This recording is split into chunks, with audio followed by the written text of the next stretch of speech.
Պարոն Համբարյան, ինչպես եք մեկնաբանում Նիկոլ Փաշինյանի ներկուսակցական քարոզարշավների ընթացքը, գիտեք, որ ամեն անգամ այդտեղ մի նոր միջադեպեր են լինում, Նիկոլ Փաշինյանը ջղաձգումների մեջ է հայտնվում, մենք նման օրինակներ ունենք Շիրակի մարզում, Մարալի Կարթիկ համայնքներում, անցած շաբաթվա մեջ տեսանք նաև արցախցի կնոջ օրինակը, ինչպես էր Նիկոլ Փաշինյանը այդ կնոջ երեխայի ներկայությամբ մատ թափ տալիս, գոռում, մեղադրում, որ փախել են, չեն կռվել, ինչով է պայմանավորված նրա այս ջղաձգումները։ Նախ նշեմ, որ իր արածը որևէ աղերս չունի ներկուսակցական պրայմերիզի հետ։ Ինչ կապ ունի ներկուսակցական պրայմերիզը այս կամ այն մարզ եւ այդ մարզերի բնակավայրեր մեկնելու հետ։ Ասեք ինքը իր գովազդն է անում, իր քաղաքական ուժի գովազդն է անում ու փորձում է դա մանիպուլացնելով ներկայացնել որպես ներկուսակցական պրայմերիզ, շատ ծիծաղելի է։ Ինչ վերաբերվում է կոնֆլիկտների մասին, շատ լավ է, որովհետև Նիկոլ Անհողը դրանով ցույց է տալիս նաև իր ադելությունը, հիմնականում նաև իր ընդրազանգվածի նկատմամբ։ Տավուշի մարզի X բնակավայրում մանկապարտեզի տնօրենի հարցով իրեն մոտեցած քաղաքացին իր կողմնակիցն էր։ Մարալիգում իրեն գովերգող մարդիկ, ովքեր իրանից խնդրում էին մանկապարտեզ կառուցել իրենց բնակավայրում, իր կողմնակիցներն էին։ Ու ինքը լավ է անում իր ընտրազանգվածին այդպես կամահարական եւ վատ ձևով է վերաբերվում։ Ինքը դրանով ցույց է տալիս, որ ինքը ադում է, ինքը չի ընդունում, ինքը չի սիրում հենց իր ընտրազանգվածին։ Սկսենք հենց այդտեղից։ Ինչ վերաբերում է մյուս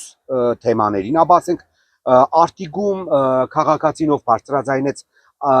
կաթողիկոսի եւ հայ առաքելական եկեղեցու հետ կապված իր կոնֆլիկտը, շատ շնորհակալ եմ այդ մարդուն, որովհետեւ ինքը նաեւ բացահայտեց, որ Նիկոլը դասական տգետ է։ Ասեք մարդն ասում է Հայաստանի կաթողիկոսը պաշտոնյա է, որը պետք է ասենք այլ կարծիք չունենա։ Հետաքրքիր է, ով է իրան ասել, որ Հայաստանում կաթողիկոսը ընդհանրապես Հայաստանինն է։ Հայ առաքելական Սուրբ եկեղեցու առաջնորդ Գարեգին II-ը ամենայն հայոց կաթողիկոսն, այսինքն ինքը ներկայացնում է այն բոլոր հայերին, ովքեր դավանում են հայ առաքելական Սուրբ եկեղեցու ուրեմն ուղին, այսպես ասած։ Հայ առաքելական Սուրբ եկեղեցու առաջնորդ Գարեգին II-ը պաշտոնյա չէ։ Ու այո, շատ դեպքերում ինքը կարող է այլ կարծիք ունենալ տեղի ունեցող իրադարձությունների վերաբերյալ։ Ի տարբերություն աղանդավոր կյանքի խոսք աղանդի երկրպագու կամ անդամ Նիկոլ Անհողի, ով 2019 թվականին մի քանի անգամ իր Facebook-յան էջով տարածում էր կյանքի խոսք աղանդի քարոզիչ Վահե Պետրոսյանի քարոզները ու խորհուրդ էր տալիս իր էջի հետևորդներին հետևել այդ քարոզներին։ Ու ինքը հիմա առանց ամոթի իրեն ներկայացնում է հայ առաքելական Սուրբ եկեղեցու հետևորդ։ Ինչ վերաբերում է արցախցի կնոջ վրա հարձակվելը Երևանի մետրոպոլիտենում, նշեմ, որ սա իր Արցախ աջության հերթական դրսևորումն է։ Դուք երբեք չմոռանաք 2008 թվականի մարտի 1-ի ձայնագրությունները, որտեղ նույն Նիկոլ Անհողը բացահայտ իր ատելությունն է ցուցադրում արցախցիների նկատմամբ։ Այսինքն ինքը նրանց Ղարաբաղցի ասում ու չեմ ուզում կրկնել այդ ամեն ինչը։ Հիմա ինքը ջղաձգումների եւ հիստերիկ նոպայի մեջ գտնվելով նաեւ անկեղծացավ, որ ինքը արցախցիներին համարում է փախնողներ։ Ճիշտ է։ Հիմա հարց 2022 թվականի փետրվարի 6-ին ով էր ոչնչություն Նիկոլին թույլ տվել, որ ինքը, ով համարում էր, որ արցախցիները իրենք պետք է իրենց ճակատագիրը որոշեն, հիշում եք, ինքը այդպիսի հայտարարություններ էր անում 2018-19 թվականներին, ինքը 2019 թվականի ապրիլ ամսին ազգային ժողովի կուլիսներում հայտարարում էր, որ ինքը բանակցում է Արցախյան հարցի վերաբերյալ իր սեփական կետից եւ որևէ բան չի ժառանգել նախկիններից եւ հատկապես Սերժ Սարգսյանից։ Ազգային ժողովի պատգամավորներից մեկի հարցին պատասխանելով նույն 2019 թվականի մայիս ամսին արդեն, թե ինչ է բանակցում, աչքերը կկոցելով աճ ու ցախ տանելով ասում էր ինչ ուզենանք ենել կփանակցենք 2019 թվականի օգոստոսի 6-ին ազգային Ստեփանակերտի վերածննդի հրապարակում զառանցեց Արցախը Հայաստանը եւ վերջ դիտավորյալ քանդելով բանակցային գործընթացը եւ դուրս բերելով Հայաստանը բանակցային գործընթացից եւ լեգիտիմացնելով Ադրբեջանի ապագա ագրեսիան Արցախի դեմ հետո էլ պատերազմից ողջ պատերազմի ընթացքում խափեց մարդկանց թե հաղթելու ենք երբ որ ադրբեջանցին Շուշիում էր արդեն ինքը խափում էր մարդկանց թե Շուշիի համար մարտերը շարունակվում են հիշում ենք դա բոլորս 2020 թվականի նոյեմբերի 9-ին 2022 թվականի հոկտեմբերի 6-ին մարտը գնում է Պրագա երկու ստորագույն ֆրանսիացիների հովանավորությամբ Ֆրանսիայի նախագահ Մակրոնի եւ Շարլ Միշելի եվրոպացի պաշտոնյայի հովանավորությամբ Պրահայում Արցախը ճանաչում է Ադրբեջանի մաս, լեգիտիմացնում է Արցախի շրջափակումը եւ ոչնչացումը ադրբեջանցիների կողմից, որը իրեն ուշացնել չի տալիս, ընդամենը իր կողմից Արցախը Ադրբեջանի մաս ճանաչելուց անմիջապես հետո Արցախը ենթարկվում է շրջափակման, իսկ 23 թվականին հայաթափվում է, որտեղ Հայաստանը իդեմս նույն Նիկոլ Անհողի, ով իրեն ստանձնել էր ուրեմն պարտավորություն պաշտպանել Արցախի անվտանգությունը, իդեպ Նիկոլին երկրպագող զանգվածին հիշեցնեմ, որ 2021 թվականի ազգային ժողովի ընտրությունների ժամանակ քաղաքական ուժերը ովքեր ներկայացում էին իրենց ծրագիրը Նիկոլ Անհողը իր ծրագրում գրել էր, որ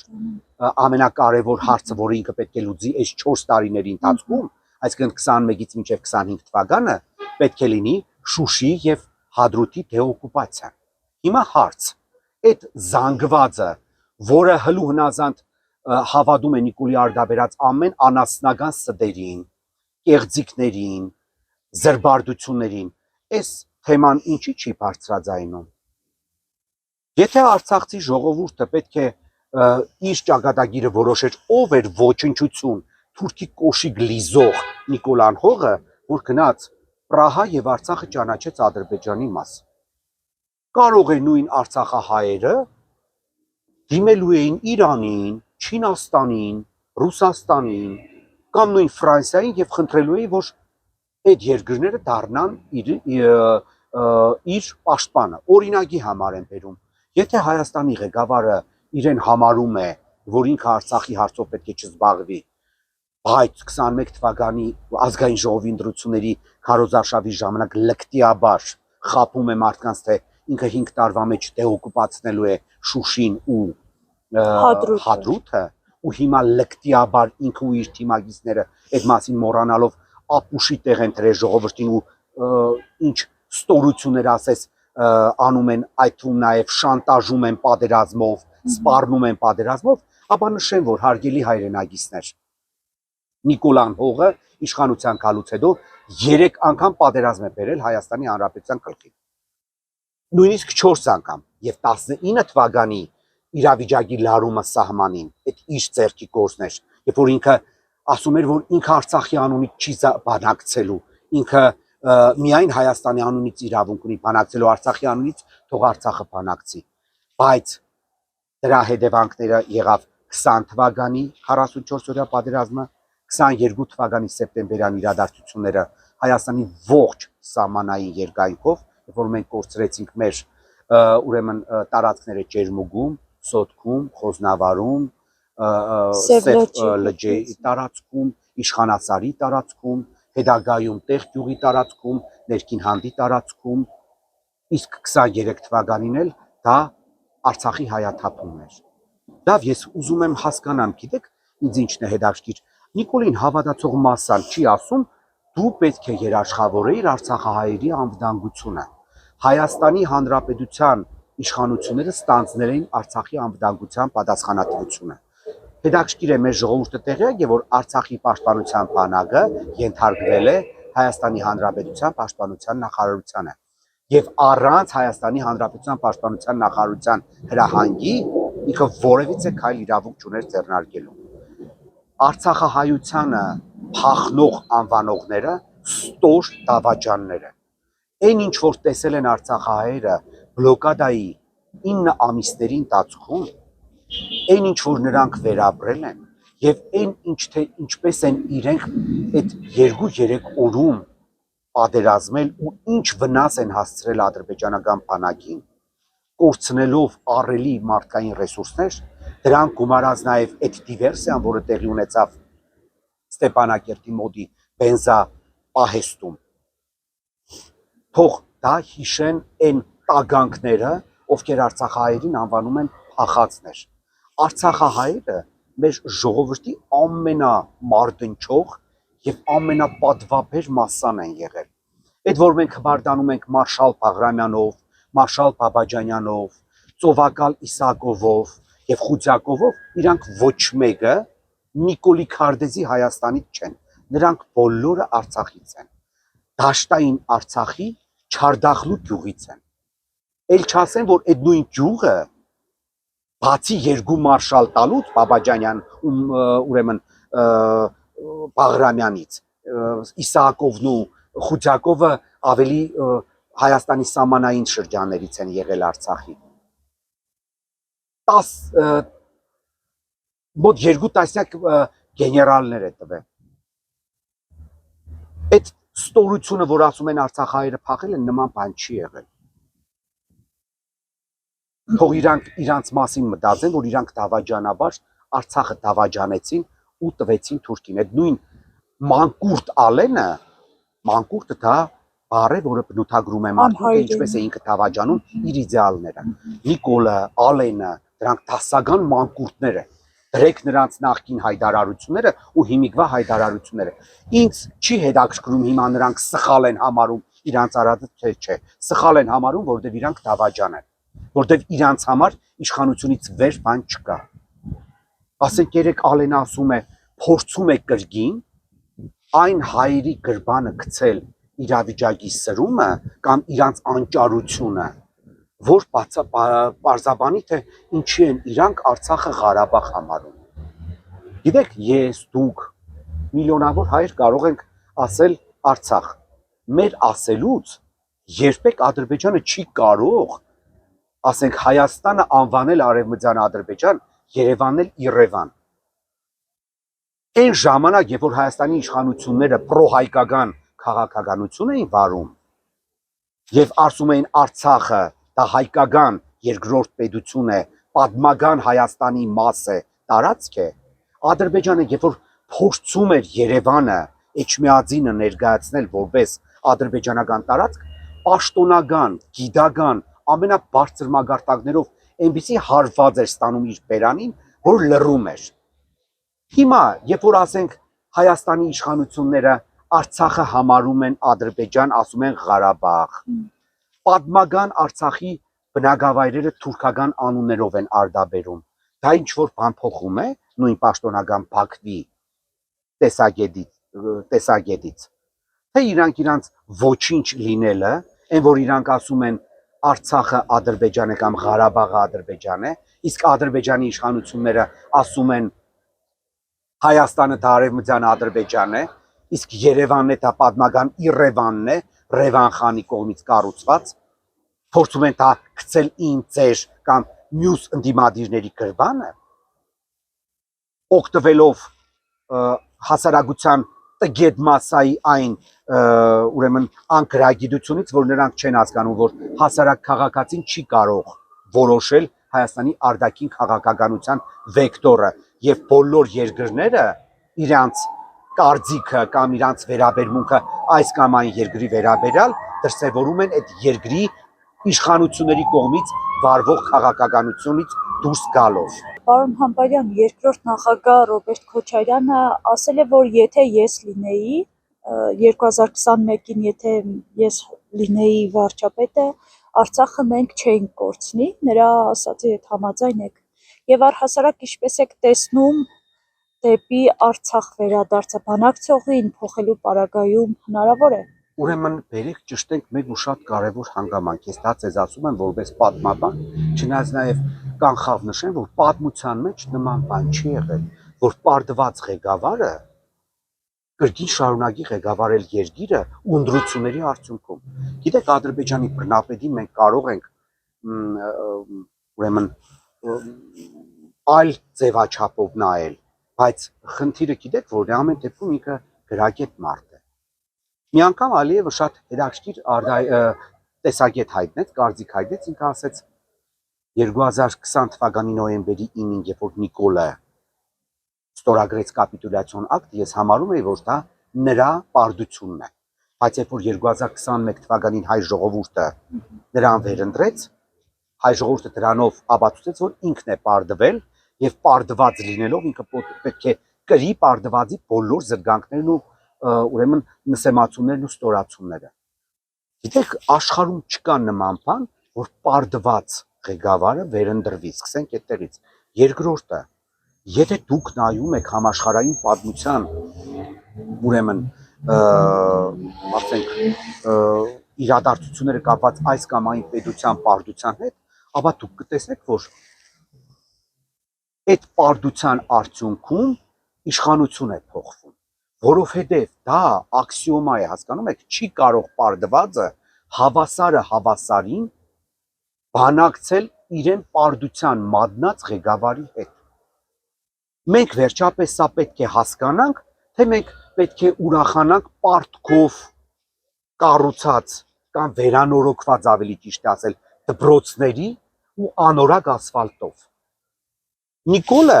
8 տարվա մեջ 8 միլիարդ դոլարով ավելացրել է մեր պետական պարտքը։ Ասում է զենք եմ առել։ Թող ցույց տա այդ զենքը։ Ես ստատիստիկ տվյալ եմ հիմա ձեզ ասում։ Եթե 2020 թվականի պատերազմից առաջ Հայաստանի եւ Ադրբեջանի զենքի դիսբալանսը եղել է 2.5 անգամ, այսինքն Ադրբեջանը ավելի շատ զենք է ունեցել, քան Հայաստանը 2.5 անգամ, ապա 2023 թվականից հետո այդ դիսբալանսը կազմում է 9 անգամ։ Հիմա հարց, որտեղ են այդ զենքերը։ Ինչ զենք է առել։ Գիտեք նաև ինձ ինչն է վիրավորում։ Ուրեմն ու գիտեք ինչի է վիրավորում, որովհետև այդ նիկոլական կեղծ թեզերը տարածում են որոշ չափով իրենց գրագետ համարող եւ ասենք գիտությունների տեխնազու, դոկտոր պրոֆեսոր կարգավիճակ ունեցող կերբարները։ Ասենք սրանց Սուրեն Պաբիկյանը լցնում է ավտոբուսները, տանում է Սյունիքի Վայոց ձորի մարզերը, այդ պաշտպանական գծերն է ցույց տալիս, ու մեկ է սրանք բոլորով ասենք գրառում են անում։ Տպավորված ենք սրանով, իսկ որոշ ապուշներ էլ ասում են նախկինում որ լիներ այդ պաշտպանական գիծը ուշադիր։ Մենք խո այս վիճակում չէինք հայտնվի, չհասկանալով, որ նախկինում Վայոց ձորը եւ Սյունիքի մարզը սահման չեն ունեցել Ադրբեջանի հետ, սահմանը եղել է 150-200 կիլոմետր հեռավորության վրա եւ այդտեղ պաշտպանական գիծ կառուցելու որևէ իմաստ չի եղել։ Պաշտպանական գիծը եղել է բնական մռավի լեռնաշղթան, պաշտպանական գիծը եղել է ակնային շրջանը, որտեղ այն ձևի պաշտպանված եղել, որ 44 օրյա պատերազմի ժամանակ 1 սանտիմետր ադրբեջանցիները առաջ չէին եկել։ Պաշտպանական գիծը եղել է հարավում, որը դավադրության արդյունքում եւ Նիկոլի դավադրության արդյունքում, ով իշխանության գալուց հետո թիվ հույժ գաղտնի 00038 հրամանով 5 գունդեր կրճատել Ֆիզուլիի եւ Հորադիզի ուղղությամբ, թուլացնելով պաշտպանությունը հենց այնտեղ։ Եվ ես պատահական չեմ անվանում, սա իմ սուբյեկտիվ կարծիքն է, որ հենց այդտեղից ադրբեջանցիները ճեղքեցին մեր պաշտպանությունը։ Պարոն Համբարյան, ի վերջո Քոչարյանի ասածին, ես համարում եմ, որ ցանկացած ընդդիմադիր, ով գար իշխանության Հայաստանում եւ վարեր խոհեմ արտաքին քաղաքականություն, կարող էր Արցախը պահել հայկական։ Գիտեք, խնդիրը այստեղ որն է, որ ասենք նախ ոչ միայն Ալիևը Նիկոլին բանի տեղ չի դնում, ուղղակի արհամարում է։ Եթե դուք ուշադիր եք եղել, Նիկոլը, որ այդքան առաջարկություններով է հանդես գալիս, Նիկոլի ոչ մի առաջարկություն այս 5 տարիների ընթացքում Ալիևը չի իրականացրել։ Ասեք, տեսել եք, չէ՞, ասում է, մենք Ադրբեջանին առաջարկել ենք, ու հետո ու այդ առաջարկությունները ինչ են եղել։ Այդ առաջարկությունները Ալիևը ուղղակիորեն արհամարել է, ոչ թե պատասխանել է ոչ, այլ ընդհանրապես արհամարում է։ Երկրորդը ու ամենակարևորը, Ադրբեջանի հետ մենք չենք կարող պատերազմից հետո առանց երրորդ կողմի, նույնիսկ չորրորդ կողմի վարել բանակցություններ եւ ակնկալել, որ այդ բանակցությունների արդյունքում ստորագրված փաստաթղթերը պետք է կյանքի կոչվեն։ Մեզ գարանտներ են պետք, հասկանում եք։ Մենք տեսանք ադրբեջանա-թուրքական տանդեմի կողմից գարանտների դուրս շպրտման գործընթացին, որին օգնեց Նիկոլը։ Նիկոլը ուղղակի եւ Արևմուտքին եւ Ռուսաստանին դուրս գցեց որպես միջնորդների բանակցություններից եւ ունեցանք այն, ինչ որ մենք հիմա ունենք։ Իհարկե, հետո Արևմուտքին, իդեմս Ամերիկայի Միացյալ Նահանգների, Թրամփի ճանապարհի քողի ներքո ինքը բերելու է կանգնեցի Իրանի ու Հայաստանի սահմանակարգին, որի հետևանքները սարսափելի ծայրահեղ են լինելու Հայաստանի Հանրապետության համար, հələ տեսնենք թե ինչ իրավիճակ կստեղծվի Իրանի շուրջ մոդագա ուրեմն ժամանակներում։ Պարոն Համբարյան, գիտեք, Այսինքն կներեք, ես ընդհատում եմ, բայց այստեղ խնդիրը հետևյալն է, որ մենք պետք է ունենանք գարանտներ։ Ոչ միայն մեկ, ասենք Ռուսաստանը, պետք է գան նաև ասենք թե նույն Չինաստանին պետք է հրավիրել, ասենք թե նույն Եվրամիության մագարտակով պետք է հրավիրել։ Դուք մտածում եք, որ ժամանակին Միսկի խմբի ձևավորումը 92 թվականին եւ համանախագահների ինստիտուտի ձևավորումը իդեմս նույն Ռուսաստանի, ԱՄՆ-ի եւ Ֆրանսիայի դապատականությունը, իդեպ նշեմ այդ անասնա զանգվածի համար, որ ասում են Արցախի հարցը վաղուց էր լուծված, նախկիններն էին ճանաչել Ադրբեջանի մաս, այդ անասունությունը Նիկոլն է տարածում, նշեմ, որ Մինսկի խումբը ՄԱԿ-ի կողմից արտոնվել է ստեղծվել ԵԱՀԿ-ին, որպեսզի լուծի Արցախի ամենակարևոր հարցը, նրա կարգավիճակը, այսինքն Նիկոլի բոլոր զառանցանքները, հայտարարությունները, թե իբր թե մենք Արցախը ճանաչել ենք Ադրբեջանի մաս 91 թվականի դեկտեմբերի 21-ի Ալմաթայի դեկլարացիան բացայտ սուտ է։ Լևոն Տեր-Պետրոսյանը Ալմաթայի դեկլարացիան ստորագրել է 10 վերապահումներով, որոնց մեջ ամենակարևորը դա Արցախը նա չի ճանաչել որպես Ադրբեջանի մաս, դա մեկ, եւ երկրորդը այն է, որ Հայաստանի եւ Ադրբեջանի միջև գոյություն ունեցող վարչական սահմանը, որը գոյություն է ունեցել խորհրդային միության ժամանակ, չի ճանաչվել Լևոն Տեր-Պետրոսյանի կողմից որպես միջպետական սահման Հայաստանի ու Ադրբեջանի միջև։ Իսկ Մինսկի խումբը պետք է լուծեր մեկ կարևոր հարց՝ Արցախի կարգավիճակը։ Բոլոր քննարկումները դրա շուրջ են եղել։ Լավ, Նիկոլին հավատացող զանգվածը չի հարցնում իրեն, հա որ Ադրբեջանի մաս էր, այդ մասին Ադրբեջանում չգիտեին այդ մասին Ադրբեջանում։ Ադրբեջանի առաջին նախագահ Այազ Մութալիբովը, երկրորդ նախագահ Աբուլֆազ Էլչիբեյը, երրորդ նախագահ Հեյդար Ալիևը, չորրորդ նախագահ Իլհամ Ալիևը կյանքերի մեջ նշել են, որ այ հայեր, դուք վաղուց ճանաչել եք Արցախը Ադրբեջանի մաս։ Ինչի եք բանակցում մեզ հետ, մենք հիմա կգանք կվերցնենք։ Կամ լավ, Նիկոլնոր գաղտնազերծեց, այսպես ասած, որոշ փաստաթղթեր Արցախյան բանակցային Արցախյան հարցի բանակցությունների վերաբերյալ, չի հասկանում, որ ինքը դա գաղտնազերծելով նաև ապացուցում է, որ օրինակ այդ մադրիդյան սկզբունքներում սևը սպիտակի վրա գրված է, որ Արցախի կարգավիճակը պետք է լուծվեր, ուրեմն պլեբիսցիտի արդյունքում, այսինքն հանրաքվեի արդյունքում։ Ինչ է դա նշանակում, որ Արցախի կարգավիճակը լուծված չէր եւ պետք է լուծվեր հանրաքվեի արդյունքում, եւ այդ հանրաքվեի ժամանակ ուրեմն բանակցություն պետք է ուրեմն մասնակցեին հետեւյալ ուրեմն տոկոսային հարաբերություններով 76% հայեր, 22% ադրբեջանցիներ, 2% այլ ազգիներ։ Եվ ուղղակիորեն մարդ պետք է հիմար լինի, որ մտածի, որ Արցախում կազմակերպվելիք անկախության հանրաքվեի արդյունքները պետք է լինեին պրոադրբեջանական։ Այսինքն 76% հայերից քանի տոկոսը պետք է գնային կողմ քվեարկեին, որ Արցախը Ադրբեջանի կազմում լիներ։ Հասկանում եք, չէ՞ ինչի մասին է խոսքը։ Ու ցավ եմ ապրում, երբ որ Նիկոլի նման պրիմիտիվ թերուս կեղծին, թերուս ուղագի, հասկանում եք, այդ մարդը բարձրագույն կրթություն չունի, ու այդ մարդը կրթությունից է խոսում, ամոթ է ուղագի, երբ որ անգրագետ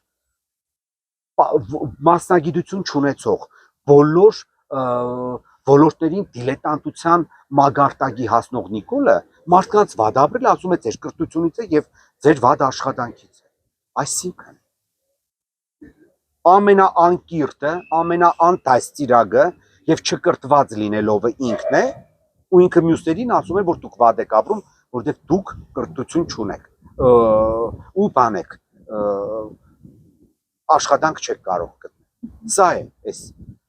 երկրի ղեկավարի պատկերը։ Պարոն Համբարյան, գիտեք, որ Նիկոլ Փաշինյանն ասում է, որ ինքը եթե վարչապետ չդարձավ, սեպտեմբերին պատերազմ է լինում։ Նա հստակ ամիս է նշում։ Արդյոք սա ինչ որ պայմանավորվածության մասին է խոսում, թե հերթական շանտաժն է ժողովրդին։ Չէ, ինքը շանտաժում է մարդկանց, բացահայտ, ինքը բացահայտ շանտաժում է հայ ժողովրդին, վախեցնում է պատերազմով։ Ես էլի եմ կրկնում, ինքը այն մարդն է, որը Հայաստանի գլխին 3 պատերազմ է բերել։ 3 պարդված ստորացումներով պատերազմ է բերել։ 20 թվականի նոյեմբերի 9-ի կապիտուլյացիոն ակտը,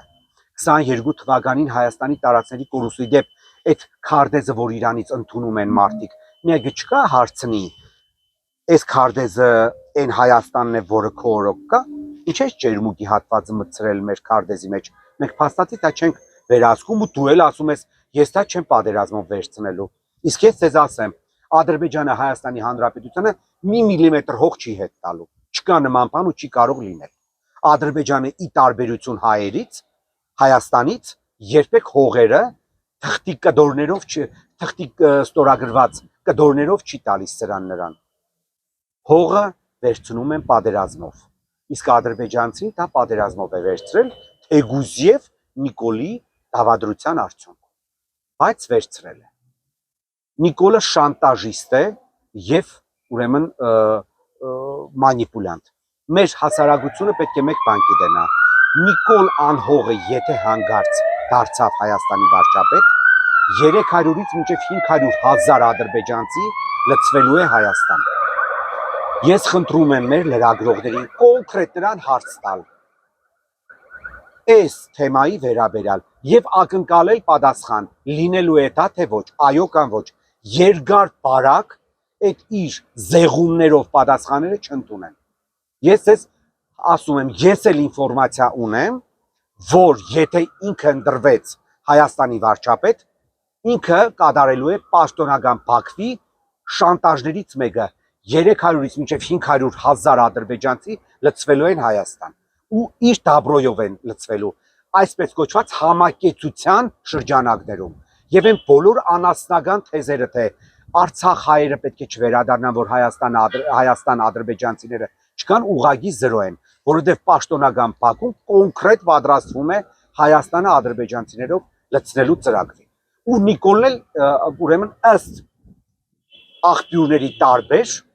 իր համաձայնությունը տվել է։